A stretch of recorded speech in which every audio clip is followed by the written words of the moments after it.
오늘 저에게 주신 하나님의 말씀은 신약성경 누가복음 7장 36절부터 39절까지 말씀입니다. 신약성경 누가복음 7장 36절부터 39절까지 말씀입니다.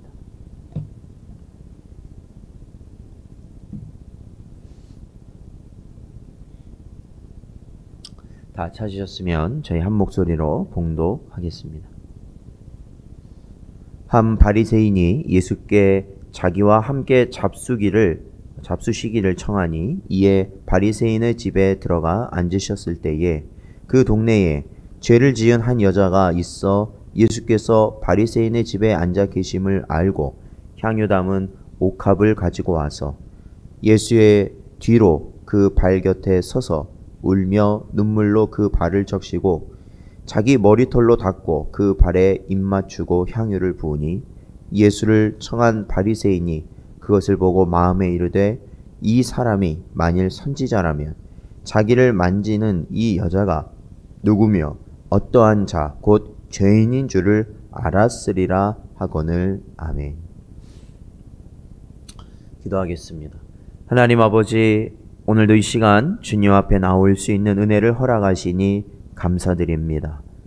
우리는 언제나 죄인이고 아버지 하나님, 주님 앞에 온전히 나아갈 수 없는 존재임에도 저희들을 예수의 보혈로 말미암아 아버지의 보좌 앞으로 나아갈 수 있는 은혜를 허락하여 주셨사오니 언제나 저희들이 하나님의 그러한 크신 은혜 가운데 늘 주님을 바라보며 살아가는 복된 성도들 되게 하여 주시옵소서. 이 시간에도 함께하여 주시길 바라오며 예수님의 이름으로 기도하옵나이다. 아멘.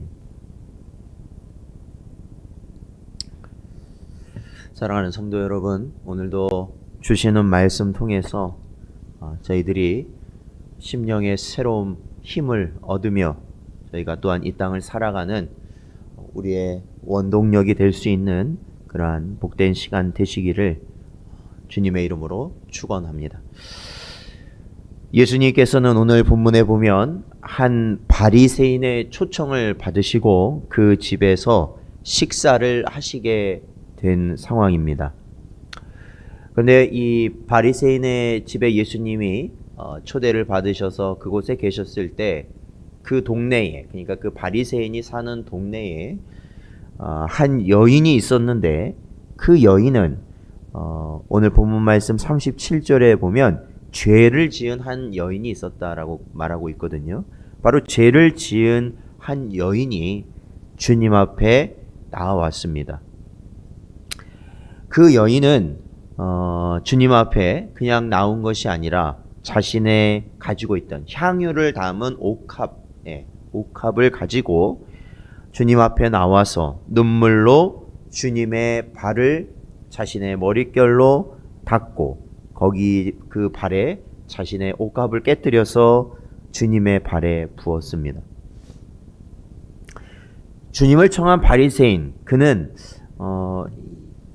40절 말씀에 보면 그의 이름이 공교롭게도 예수님의 제자인 시몬과 같은 이름, 즉 시몬이었습니다. 즉 바리새인의 이름이 시몬이었어요.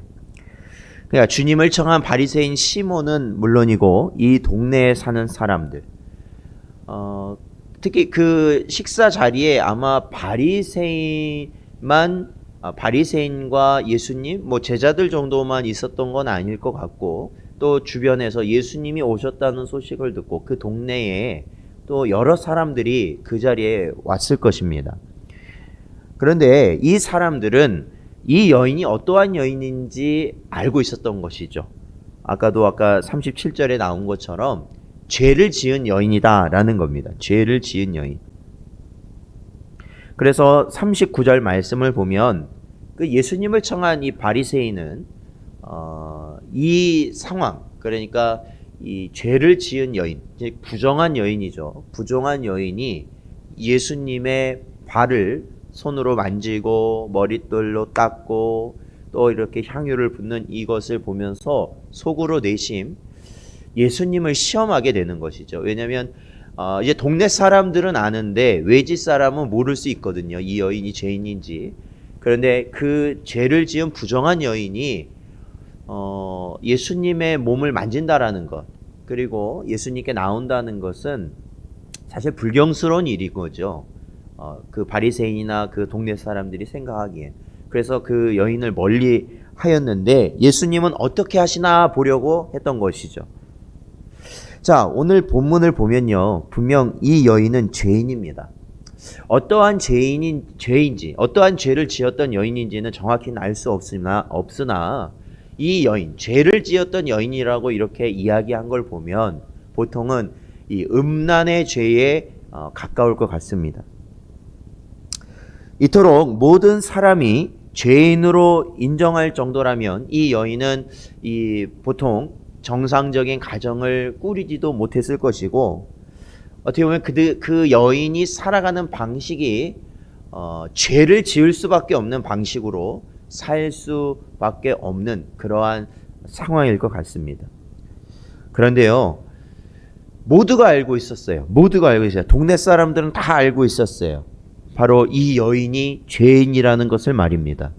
그런데 오늘 이 본문 말씀에 보면 동네 사람뿐만 아니라 또 한 사람이 이 여인이 죄인이라는 것을 아주 확실히 알고 있었습니다. 그것은 누구입니까? 그것은 바로 여인 자신이었습니다. 이 여인은 바로 자기 자신이 동네 사람들이 생각하는 이상으로 자신이 죄인이라는 것을 알고 있었어요. 그래서 그 자신이 짊어지고 있는 그 죄를 해결하기 위해서는, 그것이 용서함을 받기 위해서는 주님 앞에 나아갈 수밖에 없다라는 것을 그녀는 깨달은 것이죠. 그래서 자신을 보기만 하면 사람들이 손가락질하고 사람들이 있는 곳은 항상 피해 다녔던 그 여인이 바리새인의 집까지, 주님이 계시기 때문에 바리새인의 집까지 그녀는 모든 멸시와 조롱을 감수하고라도 주님 앞에 나아가야만 했던 것입니다. 바로 아주 절박한, 아주 절실한 상황에 주님 앞에 이 여인은 나아갔어요. 누가복음 18장 13절 말씀에 보면 세리는 멀리 서서 감히 눈을 들어 하늘을 쳐다보지도 못하고 다만 가슴을 치며 이르되 하나님이여 불쌍히 여기소서 나는 죄인이로소이다, 이렇게 고백하였습니다. 그러니까 당시에 아마도 이 여인, 죄를 지은 여인처럼 취급받던 그러한 사람들이 바로 세리입니다. 이 세리들, 이 나라를 팔아먹은 사람으로 여겨지고 그들은 하나님의 백성으로 전혀 여겨지지 않았던 이 세리들, 이 세리, 지금 읽었던 누가복음 18장 13절에 보면 이 세리는 하나님 앞에 나가 기도할 때에 바로 하늘을 쳐다보지도 못하고, 너무 죄송스럽고 송구하며 자신이 부끄럽기에 하늘을 쳐다보지도 못하며 가슴을 치면서 하나님께서 자신을 긍휼히 여기시기를 바라며 자신이 죄인됨을 고백하였던 것입니다. 사랑하는 성도 여러분, 이 여인은요, 자기가 죄인인 것을 알았습니다. 그리고 모여들은 모든 사람들은 이 여인이 죄인인 것을 알았습니다. 그런데요, 중요한 것은 바로 여기에 이 여인을 제외하고는 자신이 죄인이라는 것, 자기 자신이 죄인이라는 걸 깨달은 자가 없었다라는 것입니다. 그들은 그저 예수가 어떠한 사람인지, 어떠한 일을 했길래 그렇게 유명한 사람이 되었는지, 또 그러한 일을 한 것이 사실인지 그들은 그것을 확인하고자 온 것뿐이라는 것이죠. 자신이 죄인이라는 것을 그들은 깨닫고 나온 것이 아니라는 겁니다. 오늘날도 우리는 언제나 주의 말씀을 통해서 내가 얼마나 큰 죄인이었는지를 깨닫게 됩니다. 그런데도 우리는 어떻습니까? 간혹 누군가가 죄인이라는 것을 우리는 분명히 알면서도 나 자신이 죄인이라는 것은 알지 못한 채 살아가고 있다라는 거예요. 항상 주님 곁에 이 교회 안에서 우리가 신앙 공동체 안에서 있는 것 같지만 정작 나 자신은 죄인이라는 것을 잊고 살아가는 것입니다. 사랑하는 성도 여러분, 자신이 죄인임을 인식하는 순간 어떻게 됩니까? 이제는 다른 사람이 죄인이라는 것이 보이는 것이 아닙니다. 그리고 자기가 죄인이라고 인식되어진 순간, 바로 오늘 이 여인이 주님 앞에 자신이 가장 아끼고 자신에게 있어서 자신의 인생을 변화시킬지도 모르는 그러한 가치가 있는 옥합을 주님께 가지고 나오게 된 것이죠. 그리고 그것을 깨뜨려 주님께 바친 것입니다.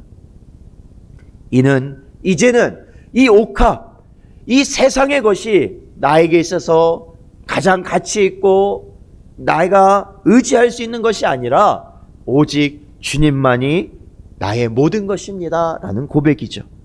사랑하는 성도 여러분, 우리가 죄인임을 깨닫고 진정으로 하나님께 하는 회개, 그 회개함으로 하나님께 나아간다라는 것은 지금까지 우리가 붙들고 있었던 것을 내려놓고 오직 주님께 우리의 모든 것을 바치며 우리의 모든 것을 하나님께서 책임지심을 우리가 믿고 우리를 용서하시며 우리를 구원의 길로 인도하실 유일한 분이심을 바라보며 살아가는 자가 된다라는 것입니다. 언제나 이러한 은혜, 우리의 가진 것, 우리의 의지하는 것을 주님 앞에 내려놓으며 주님만을 의지하며 바라보는 여러분 되시기를 주님의 이름으로 축원합니다. 오늘도 주신 말씀